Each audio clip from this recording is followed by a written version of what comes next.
የሐዋርያት ሥራ ምዕራፍ 24 ከአምስት ቀንም በኋላ ሊቀ ካህናቱ ሐናንያ ከሽማግሌዎችና ጠርጠሉስ ከሚሉት ከአንድ ጠበቃ ጋር ወረደ። እነርሱም ስለ ጳውሎስ ለአገረ ገዡ አመለከቱት። በተጠራም ጊዜ ጠርጠሉስ ይከሰው ዘንድ ጀመረ፣ እንዲህ እያለ ክቡር ፌሊክስ ሆይ በአንተ በኩል ብዙ ሰላም ስለምናገኝ ለዚህም ሕዝብ በአሳብህ በየነገሩ በየስፍራውም መልካም መሻሻል ስለሚሆንለት በፍጹም ምስጋና እንቀበለዋለን። ነገር ግን እጅግ እንዳላቆይህ በቸርነትህ በአጭሩ ትሰማን ዘንድ እለምንሃለሁ። ይህ ሰው በሽታ ሆኖ በዓለም ባሉት አይሁድ ሁሉ ሁከት ሲያስነሣ የመናፍቃን የናዝራውያን ወገን መሪ ሆኖ አግኝተነዋል። መቅደስንም ደግሞ ሊያረክስ ሲሞክር ያዝነው፣ እንደ ሕጋችንም እንፈርድበት ዘንድ ወደድን። ነገር ግን የሻለቃው ሉስዮስ መጥቶ በብዙ ኃይል ከእጃችን ወሰደው። ከሳሾቹንም ወደ አንተ ይመጡ ዘንድ አዘዘ። አንተም ራስህ እርሱን መርምረህ እኛ ስለምንከስበት ነገር ሁሉ ልታውቅ ትችላለህ።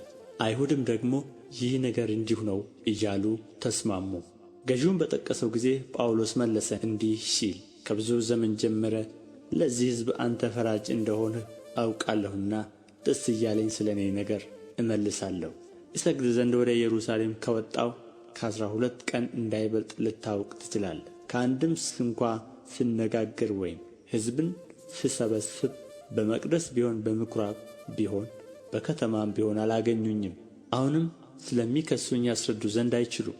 ነገር ግን ይህን እመሰክርልሃለሁ፣ በሕጉ ያለውን በነቢያትም የተጻፉትን ሁሉ አምኜ የአባቶቼን አምላክ እነርሱ ኑፋቄ ብለው እንደሚጠሩት መንገድ አመልካለሁ።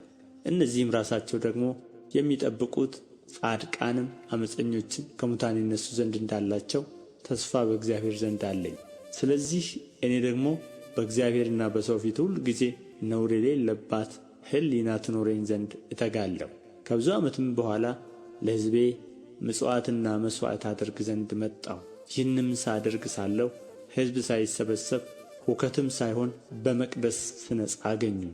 ነገር ግን በእኔ ላይ ነገር ያላቸው እንደሆነ በፊትህ መጥተው ይከሱኝ ዘንድ የሚገባቸው ከእስያ የመጡ አንዳንድ አይሁድ አሉ።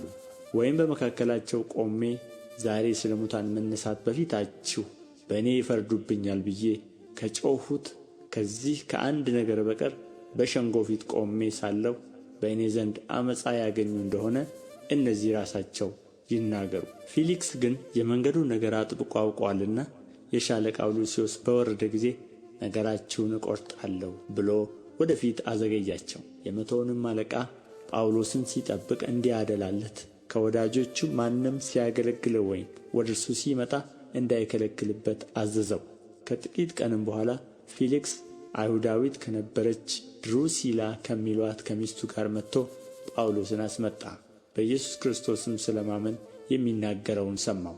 እርሱም ስለ ጽድቅና ራስን ስለ መግዛት ስለሚመጣውም ኩነኔ ሲነጋገር ሳለ ፊሊክስ ፈርቶ አሁንስ ሂድ፣ በተመቸኝም ጊዜ ልክ ያስጠራሃለሁ ብሎ መለሰለት።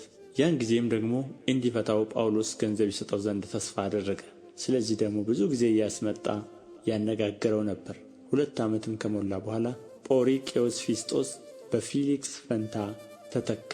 ፊሊክስም አይሁድን ደስ ያሰኝ ዘንድ ወዶ ጳውሎስን እንደ ታሰረ ተወው።